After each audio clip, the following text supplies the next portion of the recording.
Olá pessoal, tudo bem com vocês? Então, dando continuidade ao nosso assunto, ainda dentro da vasta disciplina de desordens temporomandibulares, hoje nós vamos falar um pouquinho sobre as considerações gerais no tratamento das desordens temporomandibulares. Obviamente, não conseguiríamos esgotar todas as modalidades de tratamento das DTMs, porque nós sabemos muito bem que as desordens temporomandibulares, elas representam um amplo conjunto de sinais e sintomas clínicos que tem uma etiologia multifatorial. Então, como consequência disso, a nossa abordagem, os nossos tratamentos, ele é multifacetado. Ele depende muitas vezes de diversas especialidades e diversos profissionais envolvidos. Aqui nesse momento, nosso objetivo é focar, obviamente, na terapia oclusal como cirurgiões dentistas, mas nós, como profissionais da saúde, precisamos saber reconhecer e aplicar outros tipos de terapia caso haja necessidade desse tipo de abordagem nesses pacientes. Então, a minha indicação de estudo para vocês são esses dois capítulos do livro do Walkerson, capítulo 11 e capítulo 17, intitulados Considerações Gerais no Tratamento das Desordens Temporomandibulares e o capítulo 17, Considerações Gerais na Terapia Oclusal, mais focalizado, obviamente, para as terapias oclusais. Quando a gente fala das desordens temporomandibulares, nós precisamos entender que existem quatro pontos que são os pontos chaves no entendimento da patologia. Esses pontos, ou seja, essas desordens, elas podem acontecer relacionadas ao disco, ou seja, desarranjos de disco, elas podem estar relacionadas aos músculos, ou seja, desordens musculares, elas podem também gerar uma hipomobilidade mandibular, ou seja, uma perda da capacidade de movimento normal da mandíbula, e também pode haver desordens inflamatórias das articulações temporomandibulares ou mesmo dos músculos envolvidos na função mandibular. O que nós precisamos entender é que esses quatro pontos chaves, eles estão interrelacionados, de forma que um pode influenciar no aparecimento ou na perpetuação do outro. E nós sabemos também que o trauma, ele é um fator que está diretamente ligado ao aparecimento ou à continuação de qualquer um desses quatro pontos. Então, quando a gente busca tratamentos de desordens temporomandibulares, nós precisamos entender que como esses fatores etiológicos, eles são complexos, o diagnóstico e o controle ou mesmo a eliminação desses fatores etiológicos, eles não são tão fáceis. E muitas vezes nós dependemos do cirurgião dentista, do fisioterapeuta, do médico, do psicólogo, para conseguir atender o nosso paciente de forma ampla, para que nós consigamos devolver esse paciente saúde de forma completa. Quando a gente busca na literatura, isso é uma pesquisa realizada pelo Walkerson, né, no capítulo dele, ele compara, né, terapias que são conservadoras do ponto de vista articular e muscular e terapias que são mais invasivas, tanto do ponto de vista articular quanto do ponto de vista muscular. E aí qual que é a conclusão dele? Quando se compara terapias conservadoras, reversíveis, com terapias não conservadoras e muitas vezes irreversíveis na ATM, os resultados em relação ao sucesso dessa terapia são muito próximos. Ou seja, não há diferença significativa, estatisticamente falando, entre terapias conservadoras e terapias invasivas nessa pesquisa feita pelo Oxford. Isso nos faz concluir que, obviamente, é sempre melhor optarmos por terapias mais conservadoras e, de preferência, que sejam reversíveis, visto que as taxas de sucesso são muito próximas. Quando nós pensamos nas terapias para desordens temporomandibulares, nós precisamos ficar atentos aos 5 grandes grupos de fatores etiológicos da DTM, que são os fatores oclusais, o estresse emocional, o trauma, as dores profundas e os hábitos parafuncionais. Então, as nossas terapias, elas têm que ser direcionadas para esses fatores etiológicos. E precisamos entender também que muitas vezes esses fatores etiológicos se misturam. Então, como consequência disso, a nossa terapia, ela também tem que ser multifacetada, direcionada para os diferentes tipos de fatores etiológicos. Quando a gente entra um pouquinho na odontologia, nós temos que entender que a terapia ou que as terapias que podem ser conduzidas por dentistas, muitas vezes elas são iniciadas por terapias farmacológicas. Por que terapias farmacológicas? Porque essas terapias são terapias de ataque que solucionam problemas de pacientes que chegam no nosso consultório com dor.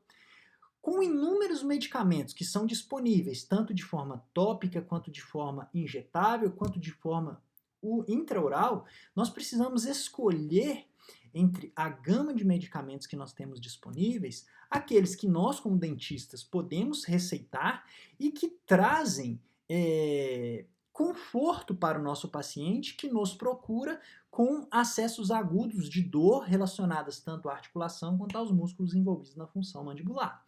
E aí a nossa receitinha de bolo, quando falamos de terapias farmacológicas relacionadas à DTM, é associar analgésicos com anti-inflamatórios e relaxantes musculares.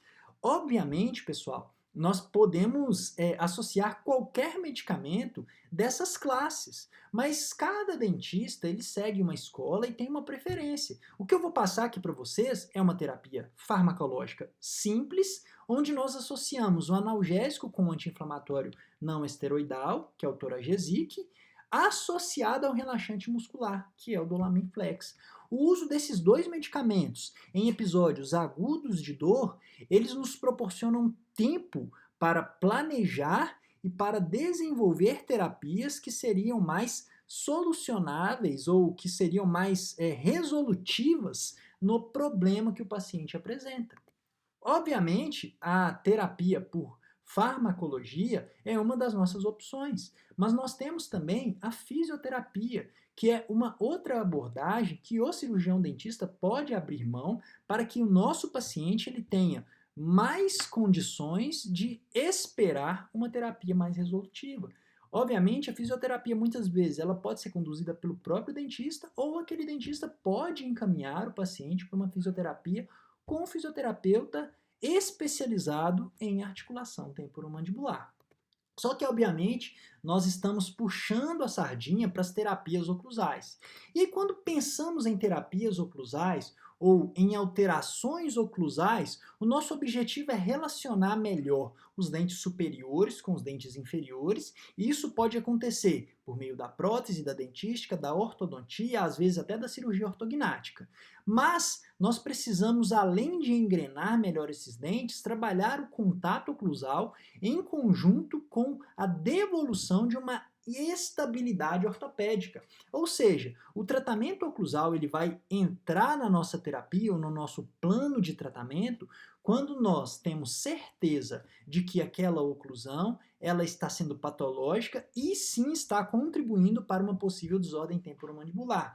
E obviamente nós temos que trabalhar com calma, optando inicialmente por terapias reversíveis, para que possamos fazer testes, para que possamos acompanhar o paciente e, posteriormente, se realmente confirmado que a oclusão é um contribuinte para aquela DTM, aí sim a gente opta por terapias irreversíveis. E essas terapias, elas podem variar de terapias muito simples e reversíveis, como as placas, até terapias irreversíveis que envolvem reabilitações com cerâmicas, metalocerâmicas de toda a boca. Obviamente, pessoal, nós vamos trabalhar com terapias oclusais quando existe evidência de que o fator etiológico ou de que um dos fatores etiológicos da DTM é justamente a condição oclusal. Só que isso só pode ser conduzido, uma terapia oclusal irreversível, quando nós obtivemos sucesso com uma terapia oclusal reversível, no caso as placas, bem-sucedido. Por exemplo, nós imaginamos ou planejamos reabilitar um paciente do ponto de vista oclusal, porque a situação oclusal dele gera instabilidade ortopédica e, como consequência, disfunção temporomandibular. Só vamos interferir naquela oclusão de maneira irreversível depois de passado por um processo reversível com placa bem-sucedido. E aí, uma outra consideração que é importante nós fazermos é que não existe uma evidência de que o paciente, mesmo se ele tiver realizado um tratamento oclusal, que ele não vai ter um problema, uma DTM no futuro, né? A terapia oclusal não é garantia de que aquele paciente vai se manter estável, equilibrado, sem nenhum tipo de desordem temporomandibular com o passar do tempo. Nós entendemos também que nossos pacientes eles têm uma adaptabilidade fisiológica enorme frente a diversas demandas que o sistema estomatognático exige de nós. Outra consideração importante é que não necessariamente a reabilitação oclusal ela é realizada para tratar disfunção temporomandibular, e isso tem que ser conversado com nossos pacientes. Muitas vezes aquele paciente ele tem necessidade de uma reabilitação porque ele tem cárie, ele tem uma estética desfavorável, ele tem perda dentária. Essa terapia oclusal, ou essa reabilitação deve levar em consideração a compatibilização entre estabilidade ortopédica e estabilidade articular, mas não porque aquele paciente tem DTM, e sim porque, para reabilitar um paciente por qualquer motivo que seja, nós precisamos compatibilizar posição dentária com posição articular. Perfeito? Qual que é o nosso objetivo dentro dessas terapias oclusais? Devolver estabilidade ortopédica por meio de estabilização oclusal e, como consequência, estabilizar côndilos numa posição fisiologicamente estável. Quando a gente fala desses objetivos, quais são? Os objetivos gerais, né? Manter côndilos em repouso, numa posição mais superanterior, contra as vertentes posteriores das eminências articulares, ou seja, posição de relação cêntrica, disco corretamente interpostos, tanto em repouso quanto no movimento, contatos posteriores simultâneos, uniformes, priorizando contatos de pontas de cúspides com superfícies planas, que são as fossas e as cristas. Durante movimentos excêntricos, nós temos que entender que nós precisamos executar desoclusão pelo canino, guia protrusiva distribuída entre dentes anteriores e priorizar durante o movimento de fechamento mandibular o contato em dentes posteriores, evitando sobrecarga nesses dentes anteriores. Enfim, sempre que nós vamos conduzir uma terapia oclusal, nós temos que tentar buscar todas aquelas características de oclusão ideal. E aí, quando a gente fala do plano de tratamento para essa terapia oclusal, nós precisamos entender que nós temos diversas opções. Desgaste seletivo, restaurações indiretas, ortodontia, até mesmo uma cirurgia ortognática.